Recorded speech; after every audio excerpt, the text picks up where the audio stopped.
Hello and welcome back. Today I have another ink sample review for you, and this one is called Cold Dew. It's by Color of Nature, and I guess the brand, it's IWI, and I don't know if it's pronounced that way or if it's IWI, I don't know. I'm just going to call it IWI, but they have a Color of Nature set, and this is the Cold Dew version, or they have many different colors, but I wanted a nice gray, and this one looked good in the online pictures, so I thought I'd give it a shot. So let's do some swatches and see how it looks.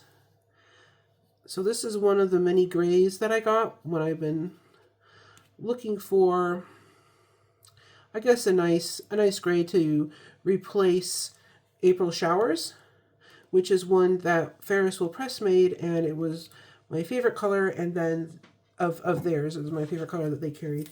And then they discontinued it, so I have been, since then, looking for a nice cool toned gray that can replace that. And I have a feeling this is going to be a warm tone gray, but it still looks really nice. So let's just see.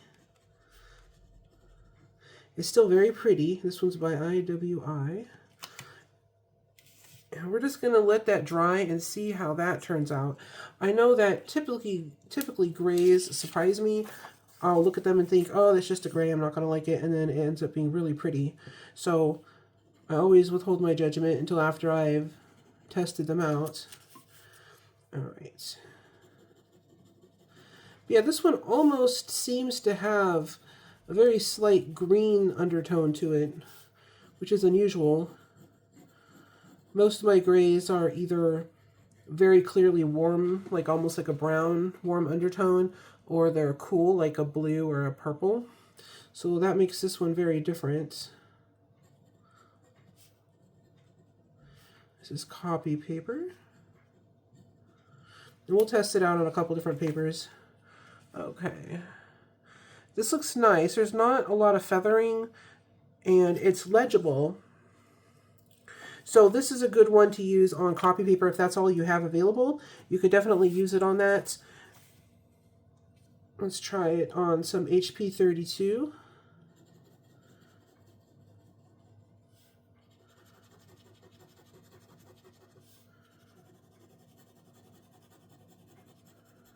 There we go. It goes down on the paper nice, like it feels nice to write with, so there's that.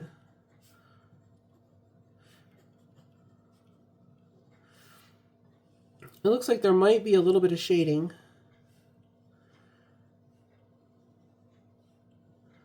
Yeah, I'm definitely seeing some shading. At least in the writing. We'll let that dry and we'll see how it looks. And then this is Tomoe River paper up next. Here we go. And I really like using Tomoe River paper for most of my inks because it really brings out all the different properties in the ink. So if you can get it, this is a really nice paper to use. And I do have an Amazon affiliate link down below if you are looking for some, or if you want to try it and you've never tried it before.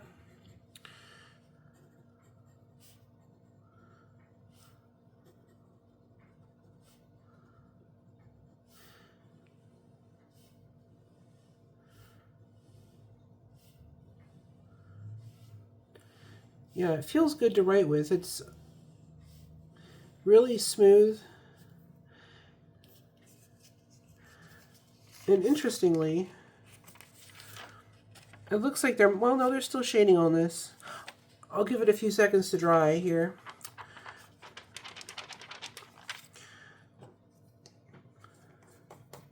But just from where I'm sitting here, it almost looks like the HP 32 has more shading showing than on the Tomoe River.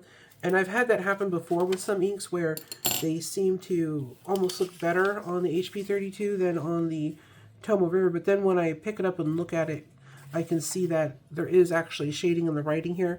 So either one will give you good shading, at least a little bit of shading. But I do like how the ink lays on this HP 32. I feel like it looks a little bit smoother than it does over here on this Tomoe River, but it is still slightly damp, and so is the swatch. So what I'm going to do is I'm going to go let these dry, and I'll come right back and we'll take a look at them. All right, and I'm back. So I was right about the ink being a little bit wet on here. So now that it's dry, it has that same smooth texture as it does on the HP32. So that was just a result of the paper being wet and nothing else. So it looks great on both these papers. I would say almost equally as good.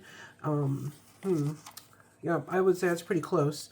And on the copy paper, it looks fine as well. There's not a huge dramatic difference, although there's less shading.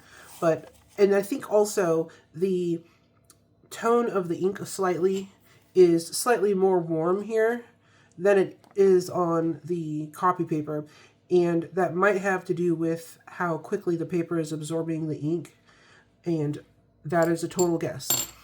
But that's what it looks like to me. So this really interesting shade of gray.